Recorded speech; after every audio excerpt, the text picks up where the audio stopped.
Oi gente, mais uma aula no nono ano e hoje a gente vai estudar sobre outro campo das ciências naturais, tá? Biologia.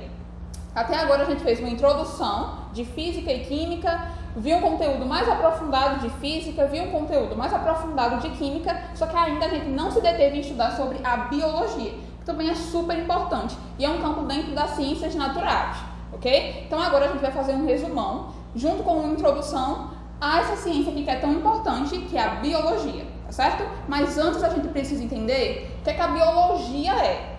Ok, é um campo de estudos das ciências naturais, mas o que é que ela se preocupa a estudar? Quais são os campos de estudos dentro da biologia? É nessa aula que a gente vai entender isso, ok? Primeiramente, a gente precisa entender que a palavra biologia, ela significa estudo da vida, ou estudo dos seres vivos, tá? É importante a gente enfatizar que a biologia, ela se detém dentre todas as áreas das ciências naturais, ela se preocupa em estudar a vida dos seres vivos, ok? E mais pra frente a gente vai ver cada partezinha dessa da biologia que a gente vai se deter em estudar nessa aula, tá bom?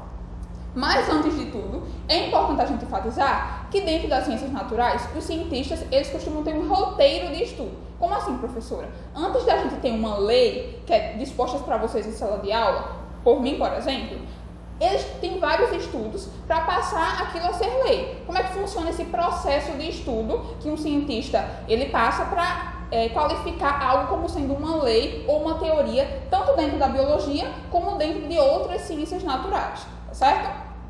Vamos fazer uma suposição aqui. Supondo que tu está caminhando no meio da rua e encontra um objeto qualquer, um objeto desconhecido. Tu não sabe qual é, ok? Qual a primeira coisa que tu vai fazer? Tu vai pegar o objeto e a primeira coisa que tu vai fazer é observar. Tu vai olhar, tu nunca viu, beleza. Depois, o segundo passo, tu vai criar hipóteses na tua cabeça de como surgiu aquele objeto, o que será que é aquele objeto, quem deixou aquele objeto ali. Então, o primeiro passo, tu pega o objeto e tu começa a olhar. Estranho, né, velho? O segundo passo é que tu começa a criar hipóteses na tua cabeça sobre como aquele objeto veio parar ali, o que é aquele objeto, quem deixou aquele objeto ali, ok? O terceiro passo que geralmente tu faz é as experiências. Se tu não sabe o que é, não sabe quem deixou ali, tu vai testar, não é isso? Por exemplo, faz de conta que tu nunca viu o celular e tu encontra o celular no chão, ok? Só uma suposição. A primeira coisa tu observa, a segunda tu cria hipóteses na tua cabeça de como é que ele funciona e tal. A terceira coisa que tu vai fazer é experimentar aquele objeto, ver o que é que ele faz, como é que ele se comporta, ok? Depois disso tu vai testar essas hipóteses. Será que a minha hipótese de que alguém deixou aquele objeto ali é verdadeira? Será que alguém deixou aquele objeto ali mesmo? Tá? Então o terceiro passo é tu testar essas hipóteses que tu criou na tua cabeça para testificar se isso é verdade ou não. Ok? O último passo é tu criar uma conclusão. Depois de tu observar aquele objeto, de tu criar hipóteses na tua cabeça de como aquele objeto é, como ele se comporta e testar todas essas tuas hipóteses, tu precisa agora concluir sobre as tuas experiências acerca daquele mesmo objeto, tá certo? Então é basicamente isso aqui, esse é o roteiro de um estudo de um cientista qualquer. Antes de tudo, ele observa aquele fenômeno que ele tá querendo investigar mais. Depois ele cria algumas hipóteses na cabeça dele. Como é que surgiu, de onde veio, quem foi que deixou ali, ok? Para que funciona. O terceiro passo é fazer experiências com aquilo dali para testar as hipóteses dele, ok? Depois, ele vai concluir acerca de todo o estudo que ele fez, concluir o que é que aquele objeto faz, como é que ele funciona e talvez até como foi que surgiu aquele objeto, tá certo? É basicamente assim que funciona não só a biologia, mas as outras ciências naturais também, tá certo? O que a biologia estuda. Então a gente vai se deter em estudar agora algumas temáticas que estão dentro da biologia. Temáticas, inclusive, que vocês já viram no 6º, 7º e 8º ano, tá certo? Então vamos lá. Composição química complexa. A gente viu tudo aquilo que tem massa e ocupa um lugar no espaço é matéria. Então a gente pode enquadrar os seres humanos como sendo matéria também. Então se os seres humanos são matéria e a gente sabe que a matéria é constituída por átomos, podemos concluir, então, que a composição química da matéria é complexa. Nós somos feitos de átomos, nós somos matéria, ok? Então, um dos campos de estudo da biologia é isso aqui, ó, a composição química complexa dos seres vivos, dos seres humanos também, ok? Inclusive. Organização celular. Como vocês já devem ter visto, nós temos dois tipos de células, as procariontes e as eucariontes. As eucariontes são o seguinte, elas têm um núcleo super organizado e o DNA dessa célula fica dentro do núcleo. Já as procariontes, o DNA da célula fica todo espalhado. Não tem uma coisa organizada, não tem núcleo, ok? Todas essas características genéticas ficam espalhadas por toda a célula. Não tem aquilo que a gente chama de núcleo, que tem a seguinte função, organizar todo o DNA pertencente a uma determinada célula. Ok? Então, a biologia também se detém a estudar a organização celular. E como nós sabemos, nós temos dois tipos de células, as eucariontes e as procariontes. Certo? Ciclo de vida, ou seja, basicamente o que vocês sabem mesmo. Como aquele ser vivo ele nasce, como ele cresce, ok? Como ele se reproduz e como ele morre. Evolução, a gente vai ver um pouquinho sobre evolução mais pra frente, tá? Então eu não vou me deter em falar sobre isso com vocês agora. Com relação à reprodução, a gente viu no nosso 8º ano que nós temos dois tipos de reprodução, ok? A reprodução sexuada e a reprodução assexuada. Basicamente, só para sintetizar aqui, só para dar uma pincelada, a reprodução sexuada, ok? A reprodução sexuada é aquela que tem a utilização de gametas, que são as células sexuais, como a gente já viu, ok? Já a reprodução assexuada é aquela que não tem utilização de gametas. Que a gente tem vários tipos de reprodução assexuada, como a gente bem viu no nosso 8º ano. Com relação às reações e estímulos, a biologia também se detém a estudar os estímulos com relação aos seres vivos. Um outro ponto importante que a biologia também se detém a estudar é o metabolismo, que diz respeito ao funcionamento do nosso corpo, tipo respiração, digestão, ok? Todas essas coisas são estudadas dentro do campo da biologia, certo? Biogênese e a biogênese são duas teorias super importantes que se detêm em estudar o nascimento da vida, como é que acontece a geração da vida. Essa geração é espontânea, não é espontânea? É a partir de uma vida já pré-existente? É isso que essas duas teorias se preocuparam em estudar, ok? Há muito tempo atrás, era muito aceita a teoria de geração espontânea. Essa teoria ficou conhecida como teoria da abiogênese, que diz o seguinte, que os seres vivos surgem a partir basicamente do nada. Como assim, professora? Do nada? Do nada mesmo?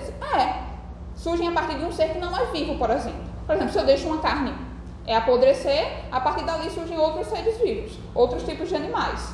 É estranho, né? Pra gente é estranho agora, mas essa teoria era muito aceita na época. Inclusive, um filósofo muito famoso, Aristóteles, ele via essa teoria como uma teoria verdadeira, ok? Então, na época, há muito tempo atrás, essa teoria era bem vista e era aceita. A teoria de que a vida surge a partir do nada, de forma espontânea, certo? Biogênese é o contrário da biogênese. Diz o seguinte, que a vida ela só pode surgir a partir de outra vida já pré-existente, ok? Com o passar do tempo, foram feitas várias experiências para comprovar essa teoria da biogênese, porque, como eu disse, a teoria da biogênese era muito bem vista, ok? Então, para tentar derrubar essa teoria, cientistas se debruçaram e tentaram estudar muito para tentar criar experiências para criar provas contra essa teoria da biogênese que diz que a vida surge a partir do nada, de forma espontânea, certo? Então, basicamente é o seguinte, um cientista muito famoso, italiano, Francesco Radi, disse o seguinte, fez, na verdade, uma experiência com dois potes que dentro desses potes, dentro desse recipiente de vidro, continham duas carnes. E ele deixou ali aquela carne apodrecer, certo? Em um pote ele deixou aberto e no outro ele colocou uma gazezinha por cima. Ok? Aí não podia entrar mosca, bicho, nem nada disso. O que foi que ele observou? Que no pote que estava aberto, começaram a surgir seres vivos ali, como por exemplo larvas. Já no outro pote que estava fechadinho com essa rendinha aqui, com essa gaze, não tinha um surgimento de vida ali, de outros seres vivos, tipo bactéria, larvas, esse tipo de coisa. Então, o que é que a gente pode concluir com relação a esse experimento que o Francesco fez? A gente pode dizer, então, que os seres vivos, eles só conseguem surgir a partir de uma vida já pré-existente, certo? Se essa carne aqui, que tinha um contato com outros tipos de insetos, tipo mosca ou qualquer outro tipo de inseto, surgiam vidas ali e nessa outra, que o vidro estava tampado, a gente pode concluir, então, que a vida não surge de forma espontânea, ou seja, a partir do nada, ok? Mas essa experiência do Francesco não foi suficiente para comprovar a teoria da biogênese. Um outro cientista super famoso fez o seguinte experimento, Louis Pasteur. Ele disse o seguinte, que a vida ela não surge a partir do nada. E para comprovar isso, ele fez o seguinte experimento. Pegou um recipientezinho, ok? uma vidraria de laboratório que a gente chama até hoje de bico de cisne, justamente por causa do pastor.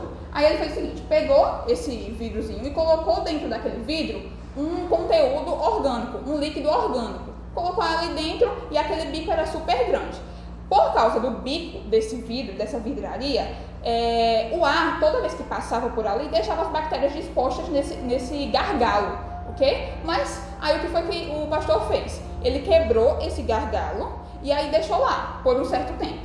Ele observou que depois que ele tirou esse gargalo desse recipiente, começou a surgir vida ali. E o que é que ele pôde concluir?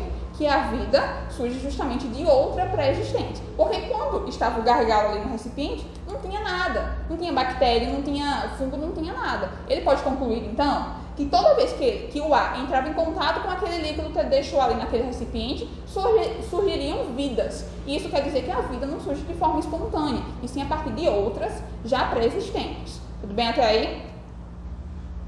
Então, com esses dois experimentos, só para voltar, com esses dois experimentos, foi possível comprovar a teoria da biogênese, que diz que a vida só pode surgir de outra vida já pré-existente, certo?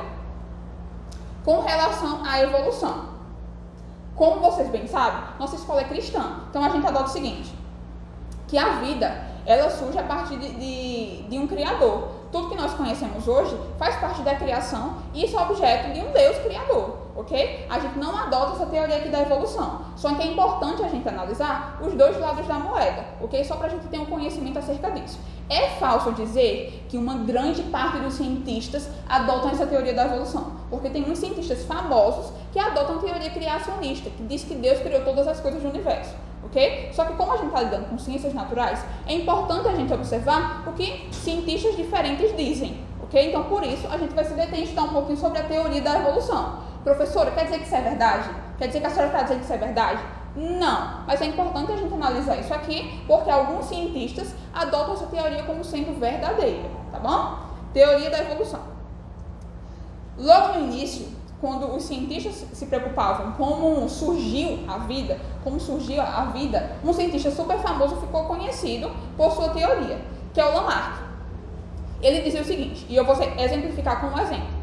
Sabe a girafa? Tem um pescoço super grande, não é isso?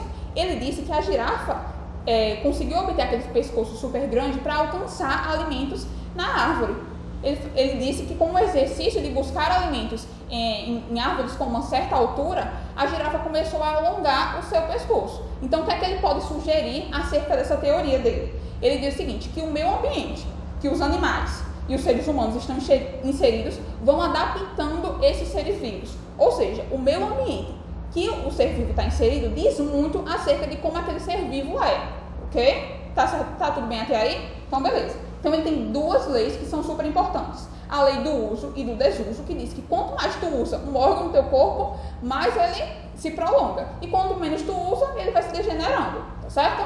A segunda lei que o Lamarck propôs é a lei da transmissão dos caracteres adquiridos, que diz o seguinte, a mesma coisa que eu falei anteriormente, que a partir do momento que tu começa a forçar um órgão do teu corpo, esse órgão começa a se desenvolver. É o exemplo da girafa. A girafa, ela precisava exercer uma certa força com relação ao seu pescoço para buscar os alimentos que estavam a uma certa altura. E por isso esse pescoço da girafa foi se alongando, tá certo? É basicamente essas as ideias que eram propostas por Lamarck com relação à teoria da evolução. Aí como os seres humanos foram gerados, ok? Surgiram, na verdade. Só que depois de muito tempo, surgiu um outro cientista, Darwin, que ele foi fazendo expedição por vários lugares do mundo e ele observou como os seres humanos e outros seres vivos, como os animais, são diversos entre si, têm características diferentes. Vocês conseguem observar que, por exemplo, nós brasileiros temos determinadas características. Já, por exemplo, os japoneses têm o olhinho puxado. São características diferentes e isso varia de região para região. Também ocorre exatamente isso com relação aos animais. Eles são diferentes entre si, além da gente ter várias espécies de um mesmo tipo de animal. Você consegue perceber como a criação é muito complexa? Então, beleza. O Darwin, ao longo de várias viagens que ele fez, ele tentou formular uma teoria de como surgiu a vida e por que ela é tão complexa assim. Quais são as ideias de Darwin? Ele diz o seguinte, ele propõe uma coisa que a gente chama de seleção natural, onde sobrevivem os mais aptos, aqueles que conseguem sobreviver melhor àquele ambiente que ele está inserido. não é a mesma coisa que o Lamarck disse. O Lamarck disse que o meio ambiente que ele está inserido reflete em como o corpo do ser humano, do ser vivo, está disposto. Por exemplo, no caso da girafa, se eu preciso pegar alimentos em um lugar mais alto, eu vou forçar o meu pescoço e assim ele tende a crescer. Não é a mesma coisa que o Darwin diz. O Darwin diz que sobrevive aqueles seres vivos, aqueles animais que são mais aptos naquele ambiente que ele está inserido. Tá certo? Dá para entender mais ou menos assim? Aí eu vou exemplificar isso como exemplo. Se eu tenho dois grilozinhos diferentes, tá? Um é marrom e o outro é verdinho. Eles estão dispostos num gramado e o gramado é verde. Aí passa um determinado pássaro que se alimenta por grilos. Qual é o grilo que o pássaro vai ver? Ele vai ver o grilo que é verde, que é da cor do gramado que ele está ali em cima, ou ele vai ver o marrom, que está sobreposto em um gramado verde. É lógico que ele vai ver o marrom. E por isso qual que vai sobreviver? O verde. Vocês conseguem perceber a teoria que o Darwin propôs? Ele diz que sobrevive no meio ambiente que o animal, o ser vivo está inserido, os mais aptos, aqueles que mais se enquadram naquele meio ambiente, ok? Aquele que tem mais força, aquele que tem uma corzinha melhor e dá para se enquadrar ali, são aqueles que sobrevivem, certo? Então a gente tem aí duas teorias diferentes. Com o tempo, a teoria de Lamarck não foi muito aceita, tá certo? Agora, a maioria dos cientistas que adotam a teoria da evolução vão para o lado do Darwin, tá certo? A teoria do Lamarck já não é tão bem vista hoje, tá certo? Justamente porque a gente consegue perceber que as nossas características passam de geração em geração, que não acontece, por exemplo, com o caso de Lamarck. Para Lamarck, as características que estão dispostas no nosso corpo são determinadas pelo ambiente que a gente está inserido, então não altera o nosso DNA. Já no caso de Darwin, essas características são pertencentes ao nosso DNA e sobrevive aquele que é mais apto. Então a gente tem aí duas teorias que se contradizem, tá certo? Mas hoje a maioria dos cientistas adota essa teoria aqui, ó, a de Darwin, ok? Que diz que sobrevive aqueles que são mais aptos para sobreviver em um determinado local, tá certo? Essa aula foi só para vocês entenderem melhor como é que funciona a biologia, tá? E os campos de estudo da biologia, ok? Depois a gente vai ver passo a passo como é que funciona todas essas teorias que pertencem à biologia e de forma mais aprofundada outras coisas também que são estudadas pela biologia, certo? Queria pedir uma coisa para vocês, não esqueçam de fazer os exercícios que estão dispostos no livro didático de vocês, que diz respeito a todas essas aulas que a gente já teve até aqui, certo? Tem um livro separado, vocês sabem disso, de biologia. Tentem fazer os exercícios que vocês conseguirem com relação a essas aulas que a gente está tendo agora, ok? Não esqueçam que é importante, além de tu assistir essa aula, tu acompanhar no livro também. Acompanha essa aula, dá uma olhadinha no livro, dá uma grifada nas coisas que tu acha importantes, tá certo? E não esqueça de compartilhar com teus colegas, para eles assistirem também e reforçar, tirar dúvidas comigo se precisar. Deixa aqui nos comentários, tá? Que eu respondo todo mundo. É isso, pessoal. Na próxima aula a gente pode também resolver alguns exercícios acerca dessa aula e de outras aulas que a gente já teve, ok? Não esquece de compartilhar esse vídeo no teu Instagram, marcar a escola, me marcar, beleza?